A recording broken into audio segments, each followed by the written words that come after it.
दोस्तों, आप सभी का बहुत बहुत स्वागत है हमारे चैनल में। इस वीडियो के अंदर अभी हम लोग ह्यूमन बॉडी यानी मानव शरीर, ये काफ़ी ज़्यादा इम्पोर्टेंट टॉपिक है। इससे रिलेटेड 100 क्वेश्चन इस वीडियो में देखने वाले हैं। तो वीडियो पसंद आए वीडियो को लाइक करें, अपने दोस्तों में शेयर कर सकते हैं। चैनल पर नया है सब्सक्राइब करके बेल आइकन प्रेस करें। चलिए शुरू करते हैं। देखिए यहाँ पर हमारा पहला क्वेश्चन दिया गया है, मनुष्य का सामान्य तापक्रम कितना होता है। तो देखिए करेक्ट आंसर बी हो जाएगा। 98.6 डिग्री फ़ारेनहाइट जो होता है ये मनुष्य का सामान्य तापक्रम होता है फ़ारेनहाइट में। और सेल्सियस में पूछा जाए कितना होता है तो 37 डिग्री सेल्सियस। आपको याद रखना है 37 डिग्री सेल्सियस जो है ये सेल्सियस में तापमान होता है और 98.6 डिग्री फ़ारेनहाइट में होता है। तो याद रखना है। आगे बढ़ते हैं। दूसरा क्वेश्चन दिया गया है, मनुष्य शरीर में प्रचुर मात्रा में पाया जाने वाला तत्व कौन सा है। तो देखिए प्रचुर मात्रा में जो तत्व पाया जाता है वो यहाँ पर ऑक्सीजन है। ठीक है, ऑक्सीजन ऑप्शन बी हो जाएगा। आगे बढ़ते हैं। तीसरा क्वेश्चन दिया गया है, मनुष्य के मस्तिष्क का सबसे बड़ा भाग कौन सा है। तो देखिए करेक्ट आंसर ए हो जाएगा। प्रमस्तिष्क जो है ये मनुष्य के मस्तिष्क का सबसे बड़ा भाग है। चौथा क्वेश्चन दिया गया है, मानव शरीर का सबसे बड़ा अंग कौन सा है। मानव शरीर का सबसे बड़ा अंग कौन सा है। करेक्ट आंसर बी हो जाएगा। यहाँ पर ऑप्शन के अकॉर्डिंग देखा जाए तो यकृत जो है ये मानव शरीर का सबसे बड़ा अंग है, लेकिन यदि ऑप्शन में चमड़ा दिया रहता है मतलब स्किन जो होता है ये मानव शरीर का सबसे बड़ा अंग होता है, आपको याद रखना है। लेकिन ऑप्शन में नहीं है तो यहाँ पर यकृत लगा सकते हैं। यकृत मानव शरीर की सबसे बड़ी ग्रंथि है, याद रखना है। और सबसे छोटी ग्रंथि पूछा जाए तो सबसे छोटी जो ग्रंथि है वो है पीयूष ग्रंथि, जिसे पिट्यूटरी ग्रंथि के नाम से भी जाना जाता है। पांचवा क्वेश्चन दिया गया है, परमाणु रिएक्टर में मंदक और प्रशीतक के रूप में किसका प्रयोग किया जाता है। तो मंदक और प्रशीतक के रूप में भारी जल, जिसका अणु सूत्र होता है D2, भारी जल का प्रयोग किया जाता है मंदक के रूप में। मानव रक्त का पीएच मान कितना होता है। मानव रक्त का पीएच मान कितना होता है। करेक्ट आंसर ये हो जाएगा 7.4 जो होता है ये मानव रक्त का पीएच मान होता है। मनुष्य में रक्तचाप किस ग्रंथि के द्वारा नियंत्रण होता है। किस ग्रंथि के द्वारा नियंत्रण होता है। करेक्ट आंसर ये हो जाएगा एंट्रीनल ग्रंथि के द्वारा जो है मनुष्य में रक्तचाप नियंत्रित होता है। मनुष्य शरीर में सबसे छोटी हड्डी कौन सी होती है। सबसे छोटी हड्डी जो होती है वो स्टेपिस होती है। कहाँ पाई जाती है, कान में पाई जाती है सबसे छोटी हड्डी। और सबसे बड़ी हड्डी जो होती है वो फीमर होती है जो कि जांघ की हड्डी होती है। आगे बढ़ते हैं। मनुष्य शरीर में सबसे बड़ी हड्डी कौन सी होती है। तो सबसे बड़ी हड्डी तो बता ही चुके हैं कि फीमर, जांघ की हड्डी सबसे बड़ी हड्डी होती है। बुढ़ापे में कौन सी ग्रंथि लुप्त हो जाती है। तो बुढ़ापा किस ग्रंथि के खत्म होने के कारण से आता है। तो करेक्ट आंसर हो जाएगा ऑप्शन बी, थाइमस ग्रंथि के कारण से, मतलब इसके लुप्त हो जाने के कारण से जो है बुढ़ापा मनुष्य में समय से पहले आ जाता है। मनुष्य के रक्त में कौन सी धातु पाया जाता है। तो कौन सी धातु पाया जाता है। करेक्ट आंसर सी हो जाएगा, लोहा धातु। मनुष्य के रक्त में कौन सी धातु, लोहा धातु पाया जाता है। मानव शरीर में क्रोमोसोम यानी गुणसूत्रों की संख्या कितनी होती है। करेक्ट आंसर हो जाएगा बी, 46। मनुष्य शरीर में 46 गुणसूत्र होते हैं। मानव शरीर की सबसे बड़ी कोशिका का क्या नाम है। तो करेक्ट आंसर बी हो जाएगा, तंत्रिका कोशिका जो होता है ये मानव शरीर की सबसे बड़ी कोशिका होता है। मनुष्य का सामान्य रक्तचाप कितना होता है। तो सामान्य जो रक्तचाप होता है 120/80 mmHg होता है। ठीक है, 120/80।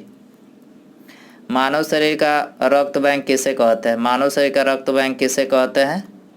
करेक्ट आंसर ये हो जाएगा, प्लीहा को मानव शरीर का रक्त बैंक कहा जाता है।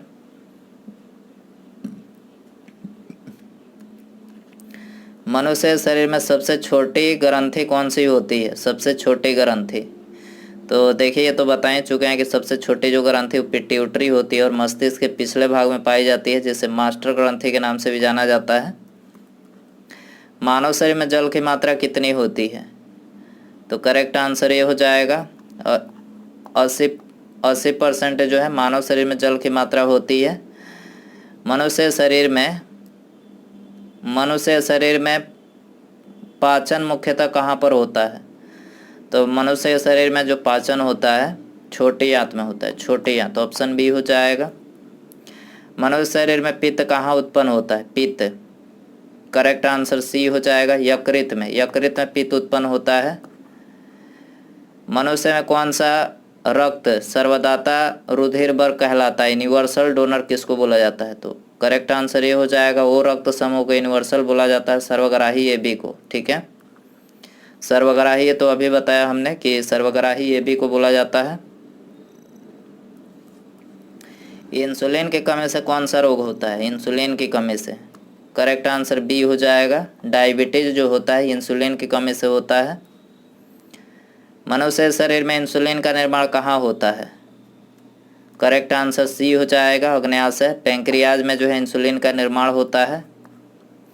मनुष्य शरीर में लाल रक्त कण का निर्माण कहाँ होता है? RBC की बात हो रही है। करेक्ट आंसर सी हो जाएगा, अस्थिमज्जा में जो है लाल रक्त RBC का निर्माण होता है। तापमान बढ़ने पर जब बर्फ पिघलता है तब बर्फ पर क्या प्रभाव पड़ता है? करेक्ट आंसर सी हो जाएगा, उपर्युक्त दोनों। घनत्व तो बढ़ता है, आयतन बढ़ता है, आयतन घटता है। ठीक है, तो उपर्युक्त दोनों यहाँ पर हो जाएगा। भोजन का पाचन मनुष्य किस अंग से प्रारंभ होता है? भोजन का पाचन मुंह से प्रारंभ होता है, मुंह। ऑप्शन ए हो जाएगा। मानव शरीर के किस अंग को हमारे शरीर का रासायनिक कारखाना कहा जाता है? करेक्ट आंसर बी हो जाएगा, लीवर को जो है रासायनिक कारखाना कहा जाता है। मानव शरीर के किस अंग से नेफ्रॉन का संबंध है? तो देखिए करेक्ट आंसर बी हो जाएगा, उत्सर्जन प्रणाली जो है ये नेफ्रॉन का इसका संबंध है। निम्नलिखित में से कौन मानव त्वचा को रंग प्रदान करता है? करेक्ट आंसर ये हो जाएगा, मेलानिन जो होता है ये मानव की जो त्वचा होती है उसको ये रंग प्रदान करता है। हीमोग्लोबिन का मुख्य घटक है। करेक्ट आंसर ये हो जाएगा, RBC हीमोग्लोबिन का मुख्य घटक है। विटामिन शब्द सर्वप्रथम किसने प्रयोग किया था? करेक्ट आंसर ये हो जाएगा, सी फंक ने विटामिन शब्द का प्रयोग सबसे पहले किया था। विटामिन को किन दो प्रकार में वर्गीकृत किया गया है? तो करेक्ट आंसर हो जाएगा, पानी में घुलनशील विटामिन और वसा में घुलनशील, दो प्रकार में वर्गीकृत। उपर्युक्त दोनों यहाँ पर करेक्ट हो जाएगा। कौन सा विटामिन वसा में घुलनशील होता है? तो देखिए वसा में घुलनशील vitamin A, D, E, K। तो देखिए यहाँ पर ऑप्शन ई हो जाएगा करेक्ट, उपर्युक्त सभी। कौन सा विटामिन जल में घुलनशील होता है? जल में तो विटामिन B और C जो होता है ये जल में घुलनशील होता है। उपर्युक्त दोनों यहाँ पर करेक्ट हो जाएगा। विटामिन के अध्ययन को क्या कहा जाता है? तो करेक्ट आंसर ए हो जाएगा, विटामिनोलॉजी। विटामिनोलॉजी जो है विटामिन के अध्ययन को कहा जाता है। विटामिन ए का रासायनिक नाम क्या होता है? करेक्ट आंसर ए हो जाएगा, रेटिनॉल जो होता है विटामिन ए का रासायनिक नाम होता है। कौन सा विटामिन रक्त का थक्का बनाने में मदद करता है? करेक्ट आंसर ए हो जाएगा, विटामिन के जो होता है रक्त का थक्का बनाने में मदद करता है। किस विटामिन में कोबाल्ट पाया जाता है? करेक्ट आंसर बी हो जाएगा, विटामिन B12 में जो है कोबाल्ट पाया जाता है। विटामिन क्या होते हैं? विटामिन क्या होते हैं? कार्बनिक यौगिक होते हैं। क्या होते हैं? कार्बनिक यौगिक। गोल्डन धान में सर्वाधिक मात्रा में कौन सी विटामिन पाई जाती है? गोल्डन धान में तो करेक्ट आंसर ए हो जाएगा, गोल्डन धान में विटामिन ए सर्वाधिक मात्रा में पाया जाता है। निम्नलिखित में से यौगिक किस समूह को सहायक आहार कारक कहा जाता है? सहायक आहार कारक। करेक्ट आंसर सी हो जाएगा, विटामिन को कहा जाता है। सूर्य का प्रकाश त्वचा में उपस्थित इर्गेस्टिरॉल को किस विटामिन में परिवर्तित करता है? तो देखिए यहाँ पर ऑप्शन डी करेक्ट हो जाएगा, विटामिन डी में जो है ये परिवर्तित करता है। विटामिन ई का महत्वपूर्ण स्रोत कौन सा है? विटामिन ई का महत्वपूर्ण स्रोत कौन सा है? करेक्ट आंसर सी हो जाएगा, गेहूं अंकुर का जो तेल होता है ये विटामिन ई का महत्वपूर्ण स्रोत होता है। विटामिन किस भाषा का शब्द है? करेक्ट आंसर ये हो जाएगा, विटामिन लैटिन भाषा का शब्द है, लैटिन। हमारे शरीर में किस विटामिन का उत्पादन उच्च दर पर होता है? करेक्ट आंसर ये हो जाएगा विटामिन डी का जो उत्पादन होता है हमारे शरीर में उच्च दर पर होता है।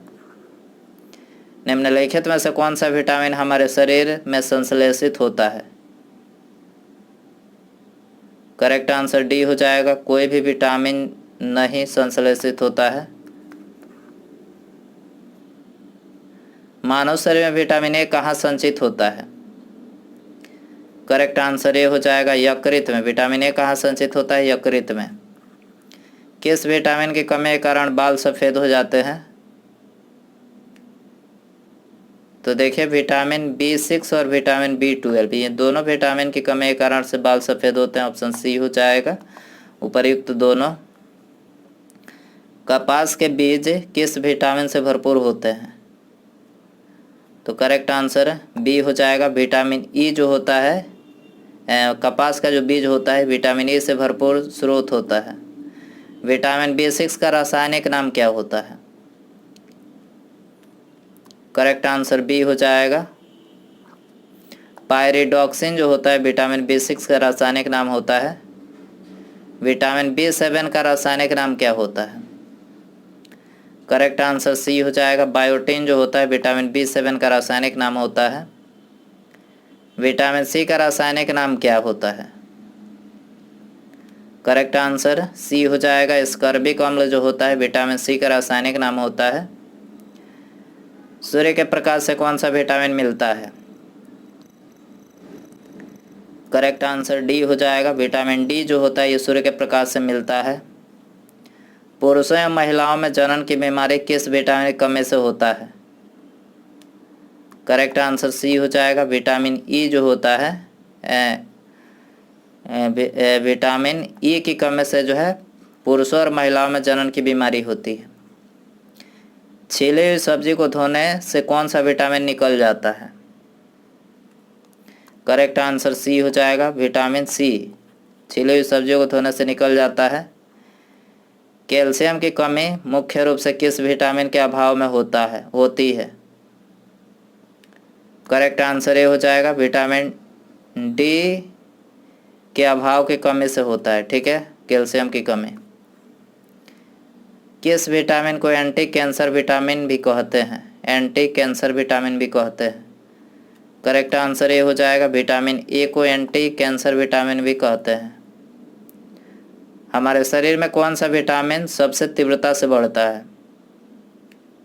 करेक्ट आंसर डी हो जाएगा विटामिन डी। यह हमारे शरीर में अधिक तीव्रता से बढ़ता है। किस विटामिन को सौंदर्य विटामिन भी कहते हैं? तो करेक्ट आंसर डी हो जाएगा विटामिन ई को जो है सौंदर्य विटामिन भी कहते हैं। साइनोकोबाल्मिन क्या है? साइनोकोबाल्मिन क्या है? तो विटामिन B12 जो होता है ये साइनोकोबाल्मिन का रासायनिक नाम होता है। साइनोकोबाल्मिन जो होता है ये विटामिन B12 का रासायनिक नाम होता है। ठीक है, उस ग्रंथि का नाम बताएं जो अन्य अंतःस्रावी ग्रंथियों के कार्य को नियंत्रित करता है। करेक्ट आंसर ये हो जाएगा पिट्यूटरी ग्रंथि जो होती है ये अन्य अंतःस्रावी ग्रंथियों के कार्य को नियंत्रित करता है। मानव शरीर की कौन सी कोशिकाएं प्रायः मानव शरीर के सैनिक कहलाते हैं? मानव शरीर की कौन सी कोशिकाएं प्रायः मानव शरीर के सैनिक कहलाते हैं? करेक्ट आंसर बी हो जाएगा WBC कहलाते हैं। माइक्रोस्कोप के माध्यम से देखे जाने वाले कोशिकाओं, ऊतकों और अंगों के माइक्रो एनाटॉमी का अध्ययन क्या कहलाता है? तो करेक्ट आंसर सी हो जाएगा ऊतक विज्ञान हिस्टोलॉजी। यहाँ पर ऑप्शन सी उपर्युक्त दोनों ही करेक्ट हो जाएगा। बेरिएट्रिक सर्जरी किसी व्यक्ति के डैश में परिवर्तित करते हैं? Bariatric surgery. Correct answer C हो जाएगा पाचन तंत्र। किसी व्यक्ति के पाचन तंत्र में परिवर्तित करते हैं। ठीक है, बेरिएट्रिक सर्जरी। मादा पुष्प के किस भाग में निषेचन होता है? करेक्ट आंसर बी हो जाएगा, अंडाशय में निषेचन होता है। डीएनए मुख्य रूप से कोशिका के डैश में संग्रहित होती है, तो डीएनए मुख्य रूप से करेक्ट आंसर ये हो जाएगा, कोशिका के नाभिक में संग्रहित होती है। कौन सा ऊतक भोजन को एक पौधे के विभिन्न अंगों तक पहुंचाता है? कौन सा ऊतक भोजन को एक पौधे के विभिन्न अंगों तक पहुंचाता है? करेक्ट आंसर ये हो जाएगा, फ्लोएम। विषाणु में क्या पाया जाता है? न्यूक्लिक एसिड और प्रोटीन विषाणु में पाया जाता है। उपयुक्त दोनों यहाँ पर हो जाएगा। तेल टैंकर में प्रयोग होने वाला शब्द बैरल कितने लीटर के बराबर होता है? करेक्ट आंसर ये हो जाएगा, 159 लीटर के बराबर होता है। तेल बैरल जो होता है, एक बैरल।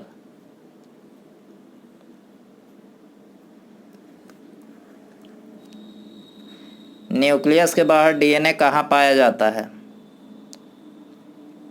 करेक्ट आंसर ये हो जाएगा, माइटोकॉन्ड्रिया में जो है न्यूक्लियस के बाहर डीएनए पाया जाता है।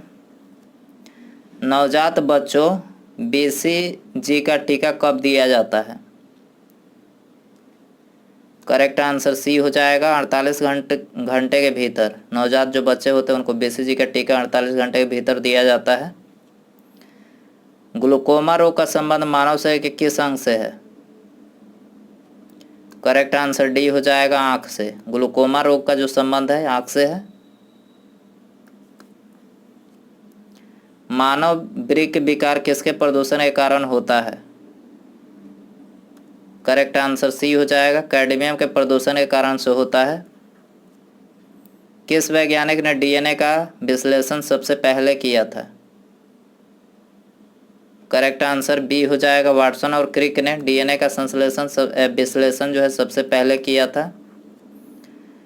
जन्म से पहले बच्चे में लिंग का निर्धारण किया जाता है। माँ का भ्रूण में, माँ का जो भ्रूण होता है उसमें लिंग का निर्धारण किया जाता है। थायराइड ग्रंथि के खराब होने का मुख्य कारण क्या है? करेक्ट आंसर डी हो जाएगा, आयोडीन की कमी से थायराइड ग्रंथि का खराब होने का मुख्य कारण है। वात परागन किसके द्वारा होता है? करेक्ट आंसर सी हो जाएगा, वायु के द्वारा वात परागन होता है। निम्न में से किसमें प्रति ग्राम प्रोटीन की मात्रा सबसे अधिक होती है? तो करेक्ट आंसर सी हो जाएगा, सोयाबीन में जो है प्रोटीन की मात्रा जो होती है वो सबसे अधिक होती है। कौन सा हार्मोन स्तन से दूध निकालने में मदद करता है? जब बच्चा स्तन से दूध निकालने में मदद करता है, तो यहाँ पर करेक्ट आंसर ये हो जाएगा, प्रोलैक्टिन हार्मोन। Prolactin hormone. उभयचरो थलचर जल थलचर के अध्ययन संबंधित विज्ञान को क्या कहते हैं? तो देखिए इसको करेक्ट आंसर ये हो जाएगा, उभय सूर्प विज्ञान। उभय सूर्प विज्ञान कहते हैं। किस पोषक तत्व की कमी से आंखों की बीमारी रतौंधी होती है? करेक्ट आंसर सी हो जाएगा, विटामिन ए की कमी से जो है आंखों की बीमारी रतौंधी होती है। किस इंसान को हाइपरमेट्रोपिया है? नेत्र रोग विशेषज्ञ उसकी दृष्टि को ठीक करने के लिए किस प्रकार के लेंस का सुझाव देंगे? तो करेक्ट आंसर बी हो जाएगा, उत्तल लेंस का सुझाव देंगे। हाइपरमेट्रोपिया है तो ठीक है। आगे बढ़ते हैं। हीमोग्लोबिन और मायोग्लोबिन दोनों के गठन के लिए डैश की आवश्यकता होती है? तो करेक्ट आंसर सी हो जाएगा, आयरन की आवश्यकता होती है हीमोग्लोबिन और मायोग्लोबिन दोनों के गठन के लिए। मृदा संरक्षण की उस विधि को क्या कहते हैं जिसमें तटीय प्रदेशों और शुष्क प्रदेशों में पवन की गति को रोकने के लिए वृक्ष कतारों में लगाए जाते हैं ताकि मृदा आवरण को बचाया जा सके? तो इसको रक्षक मेखलाएं कहते हैं, रक्षक मेखलाएं। ऑप्शन ए हो जाएगा। नेरिस फेरेटिमा यानी केंचुआ तथा हिरुडिनेरिया रक्त सूचक जोंक है, ये किस संघ का उदाहरण है? तो देखिए करेक्ट आंसर बी हो जाएगा, एनेलिडा संघ के उदाहरण है। दूध का रंग किस प्रोटीन के कारण होता है? करेक्ट आंसर सी हो जाएगा, कैसिन के कारण से होता है दूध का रंग। जीवाणु की खोज किसने की थी? एंटोनी लीवेनहॉक ने जीवाणु की खोज किया था। एक विशेष कार्य करने वाले समान कोशिकाओं के समूह को क्या कहा जाता है? करेक्ट आंसर ये हो जाएगा, इसको ऊतक बोला जाता है। जब कोई मनुष्य सोया होता है तब आरबीसी की संख्या पर क्या असर होता है? करेक्ट आंसर ये हो जाएगा, आरबीसी संख्या कम हो जाता है। श्वेत प्लेग को आमतौर पर किस नाम से जाना जाता है? करेक्ट आंसर बी हो जाएगा, क्षय रोग के नाम से जाना जाता है श्वेत प्लेग को। प्रकाश संश्लेषण वनस्पति कोशिकाओं में स्थित डैश में होता है। प्रकाश संश्लेषण वनस्पति कोशिका में स्थित डैश में होता है। करेक्ट आंसर ऑप्शन बी हो जाएगा, क्लोरोप्लास्ट में होता है, क्लोरोप्लास्ट। कौन सी कोशिकाएं पौधों के विभिन्न अंगों को जन्म देती है और पौधों को बढ़ने में मदद करती है? तो करेक्ट आंसर सी हो जाएगा, मेरिस्टेमेटिक कोशिकाएं पौधों के विभिन्न अंगों को जन्म देती है और पौधों को बढ़ने में मदद करती है। कौन सा प्रोटीन रक्त का थक्का बनाने में मदद करता है? करेक्ट आंसर बी हो जाएगा, फिब्रोनोजन जो प्रोटीन होता है रक्त को थक्का बनाने में मदद करता है। जिन